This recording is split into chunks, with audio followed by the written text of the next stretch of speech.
இன்றைக்கு மதுரை மேற்கு தொகுதி 83வது வார்டில்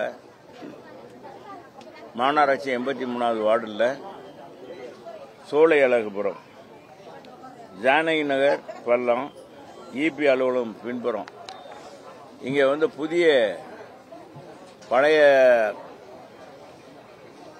பாத்ரூமை எடுத்துட்டு இயங்காத ரொம்ப நாள் இயங்கலை இந்த பகுதியில். அதனால அதை காலி பண்ணிட்டு இப்ப புதுசாக கட்டுறோம். இங்கே அங்கன்வாடி மையம் 2 சென்டர் இங்கே கட்டி கொடுக்கும். 13 லட்சம் ரூபாய் செலவில் 2 சென்டர். இதே வாரில் 7 சென்டர்கள் 7 இடங்கள்ல இந்த அங்கன்வாடி மையம் இருக்கு. 2 இடங்கள்ல தான் 3 இடங்கள்ல 3 தான் அரசு இடங்கள், மீதி பூரா வாடகை கட்டிடத்தில் இருக்கு. இப்ப நம்ம 2 கட்டி கொடுக்கறதுனால வாடகை வாடகை அரசுக்கு மிச்சமாகிறது. மாணவ செல்வங்களுக்கு அருகாமையிலே படிப்பதற்கு வசதியும், பிஞ்சு குழந்தைகளுக்கு அருகாமையிலே படிப்பதற்கு வசதியும் வாய்ப்பையும் உருவாக்கி கொடுத்திருக்கோம். இப்ப நம்ம வந்த இது தனியார் இடத்துல ஆக்கிரமிப்புல 30 ஆண்டுகளாக இருந்தது இந்த தெரு. இப்ப அந்த தெருவை மாநகராட்சி உறுப்பினராக இருக்கின்றவரும் எங்க பகுதி செயலாளருமான அருமை தம்பி SMT ரவி அவர்களுடைய சீரிய முயற்சியில இது பாதை உருவாக்கி கொடுத்து இந்த பகுதி மக்களுக்கு வசதி வாய்ப்பை உருவாக்கி கொடுத்திருக்கிறார். இதனால இந்த பகுதி மக்கள் மிகவும் பெருத்த அளவுக்கு பயனடைந்து வருகிறார்கள். இல்லைன்னா சுற்றி செல்லணும், ஒரு 1/2 கிலோமீட்டர் சுற்றி செல்லணும். வீடு அருகாமையில் இருந்தாலும் சுற்றி தான் வர வேண்டிய சூழ்நிலை இருந்தது. அதை மாற்றி கொடுத்ததுக்காக நம்முடைய மாமன்ற உறுப்பினருக்கு மிகப்பெரிய ஒரு வரவேற்பை இந்த பகுதி மக்கள் கொடுத்திருக்கிறார்கள் என்பதை தெரிவிச்சுக்கிறேன். அது மட்டுமல்ல, இந்த 83வது வார்டில் மட்டும் பல 2-3 கோடிக்கு பணிகள் மேற்கொள்ளப்பட்டிருக்கிறது. குறிப்பாக 83வது வார்டில் ஃபேவர் பிளாக் சாலைகள் இதுல மொத்தமா சொல்லிட்டே போனோம்னா நிறைய தெருக்கள்ல போட்டு கொடுத்திருக்கோம். என்னுடைய தொகுதி மேம்பாட்டு நிதியிலிருந்து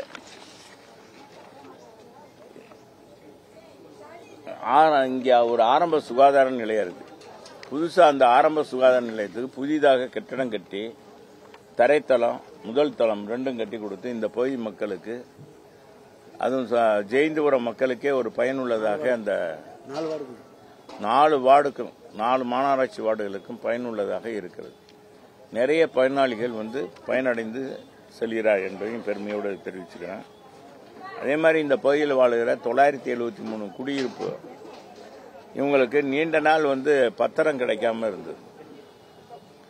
அந்த பத்திரம் கிடைப்பதற்கு தொடர்ந்து முயற்சி எடுத்து எங்க ஆட்சி காலத்திலே கொண்டாந்துருப்போம். ஆனா பிப்ரவரி மாசம் 2ஆம் தேதி 2021 பிப்ரவரி மாசம் 2ஆம் தேதி தான் அந்த ஜியோ பாஸ் பண்ணப்பட்டது. மாநகர பகுதி, பேரூராட்சி பகுதி, நகராட்சி பகுதியெல்லாம் இந்த மாதிரி நீண்ட நாள் குடியிருப்பவங்களுக்கு பத்திரங்கள், அதே குடிசை மாற்று வாரியத்தின் மூலமாக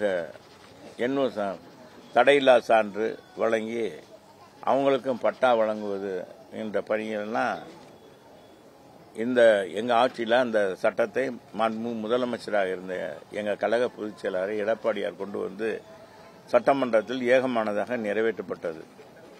இன்னும் கடந்த 4.5 ஆண்டுகாலமாக இந்த ஆட்சியில நான் பலமுறை கஜினி முகமது படையெடுப்பதை போல அவர் 48 முறை தான் படையெடுத்தார். நான் பலமுறை படையெடுத்து நம்முடைய யார் வீட்டு வசதித்துறை அமைச்சராக வர்றாங்களோ அவங்களிடத்தெல்லாம் முறையிட்டு இவங்களுக்கு உரியவர்களுக்கு பட்டா கிடைக்கணும். ஏன்னா அருகாமையில இது இன்னும் என்னன்னா நீர் புறம்போக்காத்தான் இருக்கு. இங்க நீர்வழி சாலையும் இல்லை, நீர் புறம்போக்கும் இல்லை. ஏன்னா அருகாமையில் இருக்கிற இந்த கம்மாய், வில்லாவரம் கம்மாய் ஏற்கனவே நம்ம அரசாங்கத்தால் வீட்டு வசதி வாரியத்துக்கு கொடுக்கப்பட்டு வீட்டு வசதி வாரியத்தால் ஏல விடப்பட்டு எல்லாம் பல கட்டடங்கள் உருவாகிவிட்டது. இப்ப நம்ம அருகாமையில் கூட பாத்தீங்கன்னா பெரிய பெரிய கட்டடங்கள்லாம் இருப்பதை நீங்க பார்க்கலாம். ஆனாலும் கூட அதுல இந்த வரைபடத்துல அந்த சர்வே நம்பர்ல இந்த மாதிரி இருப்பதனால கொடுக்க மறுத்தார்கள். அப்புறம் மாவட்ட ஆட்சித்தலைவரிடம் முறையிட்டு அதே மாதிரி வீட்டு வசதி வாரிய பொறியாளர் தலைமை பொறியாளரிடத்தை எடுத்து சொல்லி அது முறையாக அங்கே அனுப்புவாங்க. அப்புறம் இங்கே வரும். தண்ணீர் படம் பார்த்தோமா, பார்த்துருப்பீங்களா பழைய படம். மனு கொடுப்பாங்க, மனு தவறு அவர் பியூன்ட்ட போகும், பியூன் கலெக்டர் தாசில்தார்ட்ட கொடுப்பாரு, தாசில்தார் வெரிஃபை பண்ண விஓட்ட கொடுப்பாரு, விஓ இது மாதிரி பல முறை பார்த்தீங்கன்னா அது கடைசியில் என்னன்னா போர்டுக்கு வந்துச்சு, ஹவுசிங் போர்டு சேர்மன்ட்ட வந்துச்சு. சேர்மன்ட்ட சொன்னோம், அவர் என்னப்பா பேர் என்ன பிச்சை பூச்சி முருகன் அவர் தான் தலைவர். இதுக்கு நம்ம ஈஸ்வரன் தலைமையில் ஒரு பணியை இந்த பகுதியில் குடியிருப்போர் நல சங்கம் ஏற்பாடு பண்ணாங்க. வந்துகிட்டே தொடர்ந்து முயற்சி எடுப்பாங்க. சட்டமன்றம் எப்போ கூடுதோ கூடும் போதெல்லாம் வருவாங்க. அப்புறம் நான் லெட்டர் கொடுப்பேன், திரும்ப அவர் சொல்வார். இந்த அதுவும் முத்துசாமி அண்ணன் இப்போ ஹவுசிங் போர்டு மினிஸ்டராக வீட்டு வசதித்துறை அமைச்சராக வந்த பிறகு பார்த்தீங்கன்னா ரொம்ப ரொம்ப கனிவு, ரொம்ப பணிவு. கண்ணு முடிச்சு கொடுத்துருவோம் கண்ணு, தம்பி சொல்லும்போது அது மாற்றுறது இருக்கா, அது நீங்கள் கரெக்டாக தான் சொல்கிறீங்க, எல்லாம் போர்டுக்கு போகிறது வந்து உறுதியாக விசாரித்து நடவடிக்கை எடுத்துருவோம்னு சொல்லி இது பண்ணார். அதே மாதிரி குடிசை மாற்று வாரிய அமைச்சர்கிட்டையும் தாமோதரன்ட்டையும் சொல்லி இங்கே கிட்டத்தட்ட 6000-7000 பேருக்கு பட்டா கிடைக்காம இருக்கு. இங்கேண்டாலும் 60 வருஷம் காலமாக 50 வருஷத்துக்கு மேலாக குடியிருப்பவருக்கும் கிடைக்காம இருக்கு. அது கொடுங்க, உறுதியாக கொண்டாந்து முடிச்சிடறோம். நாங்கள் இது வரைக்கும் முடிக்கல. இப்போ நம்ம அண்ணன் வந்திருக்காரு, புது அண்ணன் பொறுப்பேற்றிருக்காரு, மாவட்ட செயலாளராக, வணிக வரித்துறை அமைச்சர். அவர் எல்லாத்தையும் மாற்றத்தை தரப்போறேன்றாரு, இந்த தொகுதிக்கே மாற்றம் தரேன்றாரு. அவர்கிட்டையும் முறையிட்டு இருக்காங்க. அவரும் உறுதியாக செஞ்சு தருவேன்னு சொல்லி அவரும் முயற்சி பண்றதாக சொல்றாங்க. எந்த அளவுக்கு நடக்கு என்னன்னு தெரியல. இவங்களுக்கு உரிய முறையில் கிடைச்சா இந்த அரசாங்கம் இன்னும் 4-5 மாசம் தான் இருக்கு, அதுக்குள்ள கொடுத்தா நல்லது என்பதை தெரிவிச்சுக்கிறேன். வேற என்ன சொல்லுங்க. முதல் இடத்துல இருக்கு. 40 மாநகராட்சி இருக்குங்க. 40 மாநகராட்சி இந்தியாவில் இருக்கு. அதாவது நகரமயம், அதாவது ஸ்மார்ட் சிட்டி திட்டத்தில் எடுக்கப்பட்ட 2011 எடுக்கப்பட்ட இந்த நகரங்கள்லாம் அதிவிரைவில் நவீன நகரமாக மாற்றணும்னு சொல்லி மத்திய அரசு பெருத்த நிதியை கொடுத்தது. மாநில அரசுடைய உதவியோடு இந்த நகரங்கள்லாம் நகரமயமாக்கணும்னு சொல்லி தூய்மையான நகராக, பசுமை நிறைந்த நகராக, குப்பை இல்லாத சுகாதாரமான நகராக மாற்ற வேண்டும் என்பதற்காக அதிகமான நிதிகளை கொடுத்து இந்த அரசாங்கம் செஞ்சது.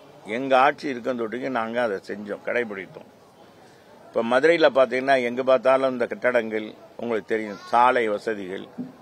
குறிப்பாக உங்களுக்கு எடுத்துக்கிட்டோன்னா மேல மாசி, வடக்கு மாசி, நான் இப்போ சொல்கிற மாதிரி 4 மாசி வீதியும் உலகத்தரம் வாய்ந்த சாலைகள். நம்ம இது எடுத்துக்கிட்டிங்கன்னா நீண்ட நாள் மக்களுடைய கோரிக்கையை நிறைவேற்றுகின்ற வகையில் இது தடுப்பணம் கட்டணும். தடுப்பணம் கட்டி கொடுத்தோம். 4 இடங்களில் தடுப்பணம் கட்டணும். பாலங்கள் அமைத்தோம். 10 பாலங்கள் நாங்கள் கட்டியிருக்கோம், பறக்கும் பாலங்கள். அனைத்து வசதியும் செஞ்சு மதுரை மீனாட்சி அம்மன் கோயில் அழகான கோயிலாக, ஆயிரக்கணக்கான திருக்கோயிலில் தொடர்ந்து பசுமை விருது எங்கள் ஆட்சியில் 2 முறை பசுமை விருது பெற்றோம். 2 முறை இந்தியாவில் இருக்கிற திருக்கோயிலில் பசுமை விருது பெற்றது மீனாட்சி அம்மன் கோயில். காரணம் என்னன்னா, அங்கே அந்த தொன்மை மாறாமல் அந்த மீனாட்சி அம்மன் கோயிலை சுற்றி அழகுபடுத்தி அந்த பேர் பிளாக் சாலைகள், அது கல்லையே அந்த இது மாறாமல் இருக்கிறதுக்கு அது செஞ்சோம். நம்ம உங்களுக்கு தெரியும் திருமல் நாயக்கர் மகால், அதை புதுப்பிச்சு அது சுற்று 2 கோடி ரூபாயில் உலகத்தரம் வாய்ந்த பூங்கா அமைத்தோம். அதே மாதிரி பார்த்தீங்கன்னா மீனாட்சி அம்மன் கோயில் புது மண்டபம், அங்கே பூரா கடைகளாக இருக்கும். தையல் கடை, பூரா பாத்திர கடை எல்லாமே இருந்துச்சு.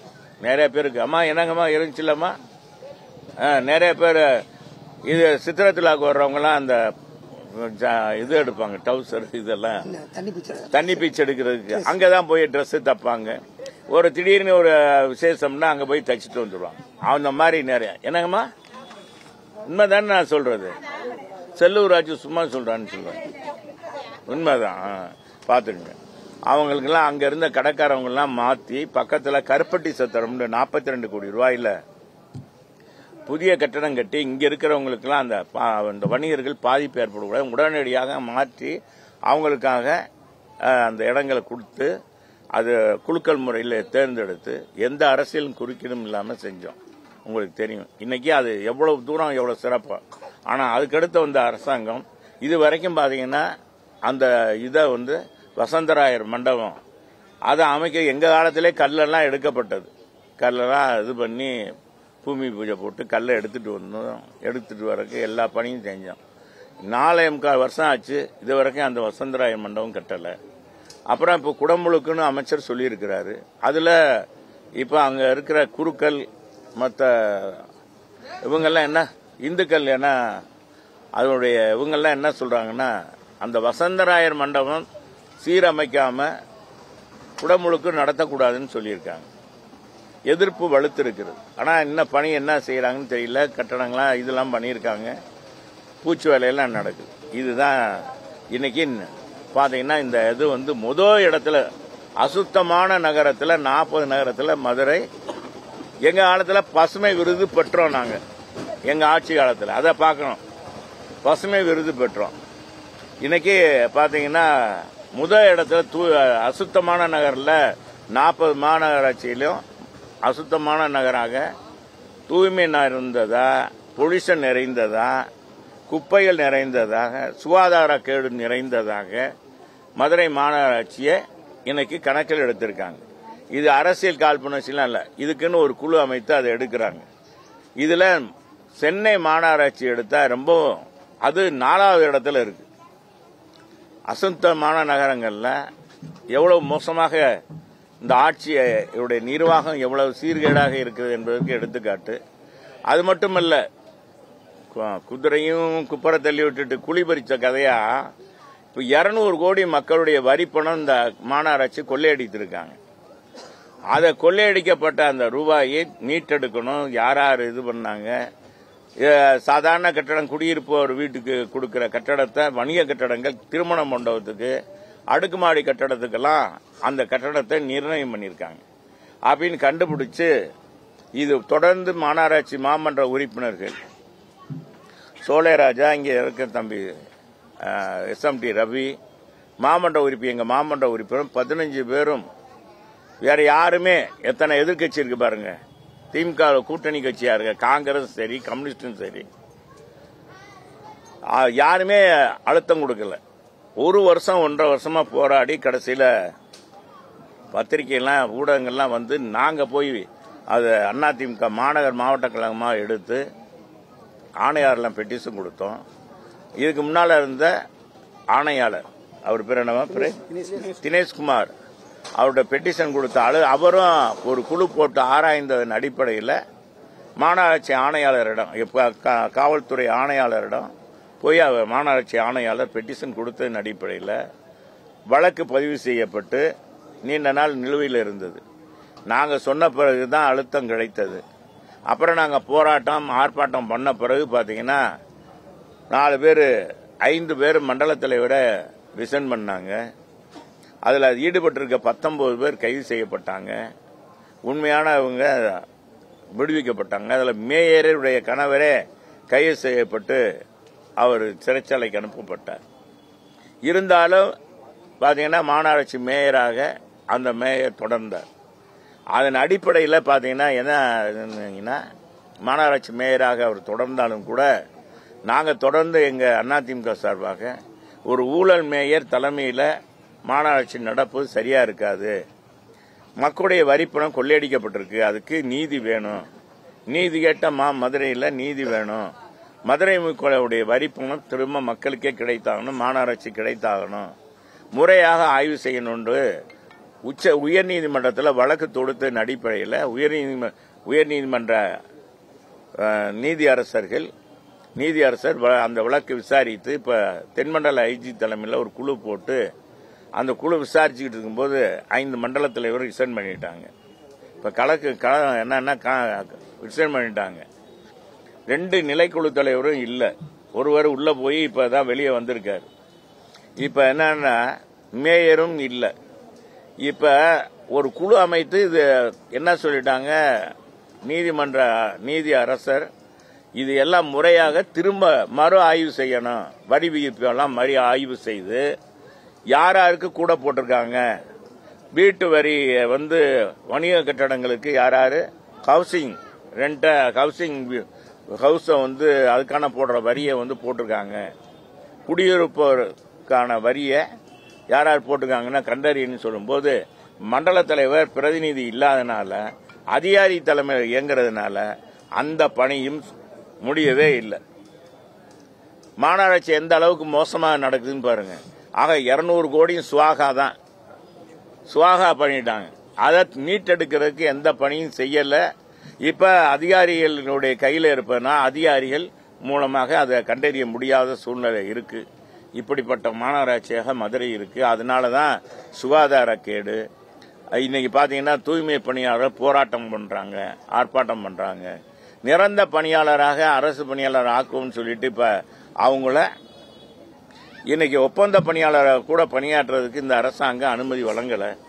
இதுல அது என்னப்பா ஒரு கம்பெனி அந்த குப்பையில அவர்லேண்ட் என்ற கம்பெனி எடுத்திருக்காங்க. அவங்க 900 பேருக்கான மாநகராட்சி குழுக்களின் அந்த அவங்க சம்பளத்தை இவங்க கொடுக்க வேண்டியதை மாநகராட்சியிலிருந்து மாசம் 1 கோடி ரூபாய் பெருத்த வருவாயே மாநகராட்சி வருவாயே அந்த அவர்லேண்டை எடுத்து அவங்களுக்காக இவங்க கொடுக்கறாங்க. அதை நாங்க சொன்னோம். அதுக்கான பணியின் அது மீது கண்டறியல, நடவடிக்கை எடுக்கல. இந்த மாதிரி மோசமான சூழ்நிலை நிர்வாகம் இருப்பதனால தான் மதுரை மாநகராட்சி மோசமாக இருக்கு. இந்த பாத்தீங்கன்னா முல்லை பெரியார் கூட்டு குடிநீர் திட்டம் 2023 எங்க ஆட்சியில் கொண்டு வரப்பட்டு முடிக்க வேண்டியது இன்னைக்கு 1600 கோடி ஆயிருச்சு. அந்த காலங்கள் மாறுறதுனால அதனுடைய இதனால இப்ப என்ன பாத்தீங்கன்னா அதுவும் பணியும் சிறப்பாக நடக்கல. எங்க பார்த்தாலும் போடப்பட்ட சாலைகள் சரியில்லை. பூரா முக்கியமான சாலைகள் எல்லாம் பாத்தீங்கன்னா தரமற்ற ஒப்பந்த பணியாளர் செஞ்சதுனால அவங்க யாருமே முதன்மையான இவங்க ஒப்பந்தக்காரர்கள் வர்றதில்லை. ஏன்னா பெருத்த கமிஷன் ஊழல் கேட்கிறாங்க. அவங்களுக்கு மட்டும் மேல ஒரு கொடுக்கணும், அதுக்கடுத்து கொடுக்கணும், கீழே கவுன்சிலர் கொடுக்கணும், வார்டு செயலாளர் கொடுக்கணும். அது எந்தெந்த தெருவில் அந்த ரோடு போகுதோ அந்த தெருவுலாம். இதனால எந்த முக்கியமான ஒப்பந்த புள்ளியும் வர்றதில்லை. இதனால சாலைகள்லாம் போடப்பட்ட சாலைகள்லாம் பப்பரப்பாண்டு ஆகி போச்சு, குண்டும் குழியுமா ஆகி போச்சு. மதுரையில் இப்ப மழை பெஞ்சது ஒரு வாரம் மழைக்கே தாங்கல, உங்களுக்கு எல்லாம் தெரியும். எனவே இந்த நிலையில இருக்கு மாநகராட்சி. பொதுச் செயலாளர் களத்தில் இறங்கி இந்த டெல்டாக்கெல்லாம் போய் அரசுக்கு எதிராக நடவடிக்கையில் இறங்கி கட்சியை வலுப்படுத்தும் போது அதிமுகவிலிருந்து சிலர் எதிர்ப்பு குரல் கிளம்பி அதை பத்தியே பேசிக்கிட்டு இருக்காங்க. இது தேர்தல் வர நேரத்தில் எப்படி இருக்கு? இது எதிர்கட்சியுடைய பணியை முடக்கிறதுக்காக ஆளுங்கட்சி செய்கிற ஒரு தந்திரம். ஏன்னா டெல்டா மாவட்டத்துக்கு எடுத்த உடனே யாரு நான் டெல்டா மாவட்டக்காரன் சொல்றது யாரு? முதலமைச்சர் தான் சொல்லுவார், நான் டெல்டா மாவட்டத்துக்காரன் சொல்லுவார். அப்படிப்பட்டவர் என்ன செஞ்சிருக்கணும், அந்த மாவட்டத்தில் இருக்கிற பாதிக்கப்படுற விவசாயிகளுக்கு உடனடியாக நிவாரணம் செஞ்சிருக்கணும், முறையாக அந்த நெல் கொள்முதல் பண்ணியிருக்கணும். இவர் போய் அது இல்லைன்னு சொல்லிட்டு இவர் போய் பார்த்து எல்லாம் முறையிட்டு இவர் ஒரு விவசாயியா எங்க பொதுச் செயலாளர் இருப்பதனால எங்க பொதுச் செயலாளர் போனார், போய் பார்த்தாரு, அங்க இருக்க நிலையை எடுத்து சொன்னார். ஒரு மாண்புமிகு எதிர்க்கட்சி தலைவர் செய்ய வேண்டியதை பணியை செஞ்சார். ரெண்டாவது தானும் ஒரு விவசாயிகள் கஷ்டப்படுறதை எடுத்து சொல்றார். அது அரசாங்கம் முறையாக கேட்டு அதுக்கான நிவாரண உண்மையா என்ன கண்டறிந்து அதை நிவர்த்தி பண்றதுக்கு பணியை செய்யணும். அதை விட்டு அமைச்சர்களையும் நம்ம சிற்றரசரையும் அனுப்பி அது இல்ல அந்த மாதிரி இல்லைன்னு அப்புறம் அவங்க சொன்ன பிறகு ஆமான்னு இப்ப போர்க்கால அடிப்படை அப்புறம் பார்த்தா பத்திரிகையில போர்க்கால அடிப்படையில் கொள்முதல் செய்யப்படுகிறார்கள் அப்படின்னு வருது. ஆக இந்த அரசாங்கம் இந்த மாதிரி பணியை அதிமுகவுடைய பணியை முடக்குவதற்காக எங்கள்லயே மனமாச்ச எல்லாருமே ஒரே ஒத்த கருத்தோடு இருக்க மாட்டாங்க. யாருமே இருக்கிறது இல்லை. எல்லாருக்கும் மன வேற்றுமை இருக்கும், ஏற்றத்தாழ்வு, ஈகோ ப்ராப்ளம் இதெல்லாம் இருக்கும். அவங்கள வைத்துக்கொண்டு எப்படியாவது இந்த ஆட்சியை உடைய அவலங்களை மூடி மறைக்கலான்னு பார்க்குறாங்க. தொடர்ந்து பாத்தீங்கன்னா மேற்கு தொகுதியிலேயே மையம் கொண்டது போலவே இருக்கு. இப்போ பாத்தீங்கன்னா மாடக்குளம் கரைகளை பார்த்தாரு. இப்ப நேற்று அந்த திருமால் நதி வாய்க்காலாம் கிளீன் பண்ணிட்டு அமைச்சர் மூர்த்தி ஆய்வு பண்ணிட்டு இருக்காரு. அவனியாபுரம் அந்த திருப்பூன்ற கம்மா போற பகுதியில தான் ஆய்வு பண்றோம், தூர்வாடுறோம் அப்படின்றாரு. இதை எப்படி பாக்குறீங்க? அவரு சும்மா நாடகம் ஆடுறாரு. அந்த 17 கோடிக்கு போடப்பட்ட நம்ம மாடக்குளம் கம்மாய் 17 கோடிங்க, 11 கோடிக்கு ஏல விடப்பட்டு அந்த சாலை அந்த கரையை பார்த்தா ஒரு மழைக்கு தாங்கல. ரொம்ப மோசமான சாலை, கரை மோசமாக இருக்கு. அந்த மக்கள்லாம் எதிர்ப்பு தெரிவிச்சு அப்புறம் நான் போய் பார்த்து பத்திரிகையில எடுக்க வச்சு, நீங்க தான் ஊடகங்கள்லாம் வந்தீங்க, பார்த்தீங்க, பத்திரிகையில போட்டீங்க. அது வரைக்கும் இவர் போகவே இல்லை. மூர்த்தி எத்தனை தடவை போய் டிஃபன் பாக்ஸ் எல்லாம் கொடுத்தாரு, போனாரா? நாங்க சொல்லி மக்கள் சொல்லி எல்லாம் கேட்கல. கடைசியில இவர் போய் ஏதோ ஒரு பணிக்காக மாடக்குளம் போகும்போது எல்லா மக்கள் பூரா எதிர்ப்பு தெரிவிச்சு பூரா சாக்கடை நிறைஞ்சதாங்க. நாங்க வேற சாக்கடையில் வாழ்றோம், நீங்க சொகுசா நீங்க போறீங்க அப்படின்னு சொல்லி எல்லாம் எதிர்ப்பு தெரிவிச்சதன் அடிப்படையில் அவர் இப்ப போயிருப்பாருன்னு நினைக்கிறேன். இப்ப போயிருக்காரு, அவ்வளவுதான், வேற ஒன்றும் இல்லை. அவர் மனசாளருக்கும் இல்லை, சும்மா மக்களை ஏமாத்தி எப்படியாச்சும் இந்த தொகுதி மீட்டெடுக்கணும், நமக்கு ஒரு அசைன்மெண்ட் கொடுத்துருக்காங்க சொல்லிட்டு அவர் போய் தண்ணி இந்த மாதிரி பிரச்சனையே இருப்பார். எப்படியாச்சும் தீர்வு கண்டா சரி, எங்களுக்கு தூய் மக்களுக்கு நன்மை கிடைச்சா சரி. நன்மை கிடைக்கிறதுக்கு மூர்த்தி செயல்பாடு இருந்தா நன்றதுதான். சொன்னாலே கட்சியை விட்டு நீக்கிடுறாங்க சார். அதே போல அவர் நிரந்தர பொதுச் செயலாளர் இல்ல, தற்காலிக பொதுச் செயலாளர், நான் நீதிமன்றம் வர போவேன் அப்படின்னு சொல்லியிருக்கிறார். ஒருங்கிணைப்புன்ற வார்த்தையை பிடிக்காதா சார் பொதுச் செயலாளருக்கு?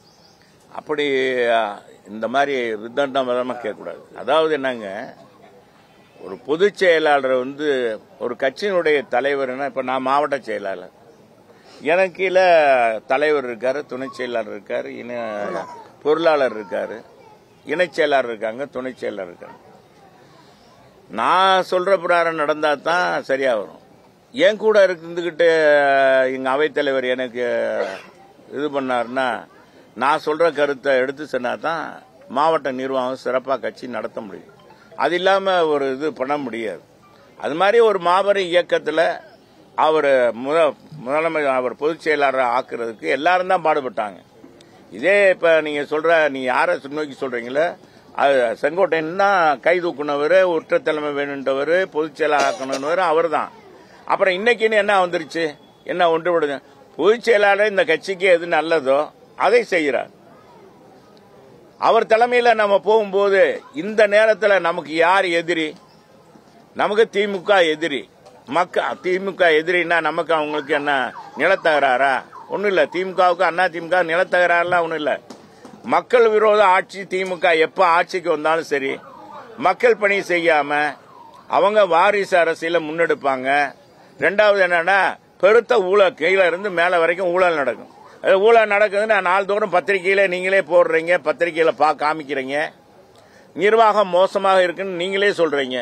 ஒரு எடுத்துக்காட்டு மாநகராட்சி நிர்வாகமே 200 கோடி ஊழல் நடந்திருக்கு. 69 மாநகராட்சி உறுப்பினர் இருக்காங்க திமுகவில். 69 பேர்ல 5 மண்டல தலைவர் எடுக்க முடியல, எடுக்கல. நிர்வாகம் இதனால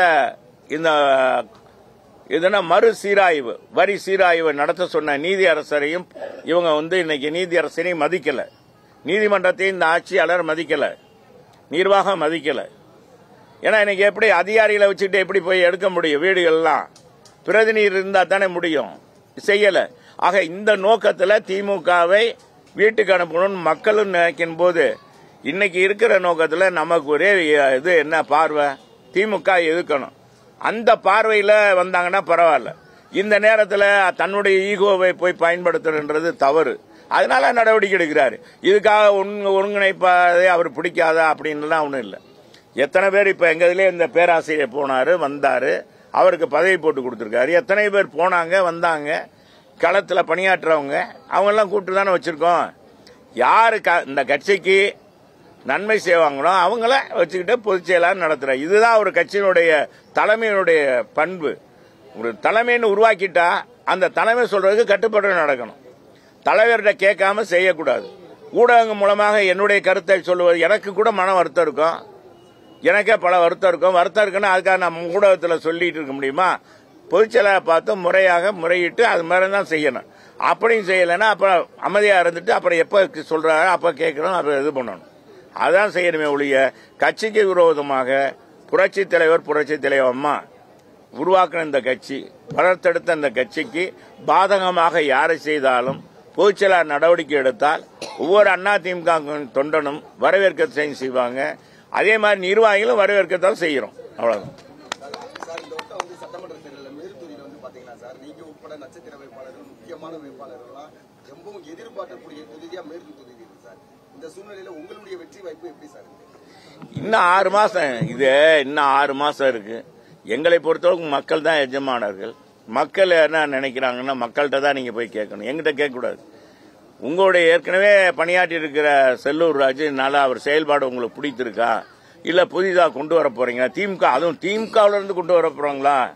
ஒரு மாமன்ற உறுப்பினரே சமாளிக்க முடியல. மதுரையில் ஒவ்வொரு வார்டிலையும் மாமன்ற உறுப்பினரவே சமாளிக்க முடியல. ஒரு சட்டமன்ற உறுப்பினர் வந்தா என்ன மாதிரி சமாளிக்க முடியும், எப்படி சமாளிக்க முடியும்? மக்களுக்கு தெரியும். அவனுடைய நல்ல எதுக்காச்சும் போக முடியுமா? நாய் அவுத்து விட்டுருவாங்க. வீட்டுக்கு போனா மனு கொடுக்கணும், கோரிக்கை வைக்கணும், நாய் அவுத்து விட்டுருவாங்க. அதெல்லாம் அவங்கள ஜமீன்தார் போக்குல இருப்பாங்க. திமுகன்றது என்னன்னா எப்பவுமே மக்கள் பணி செய்ய மாட்டாங்க.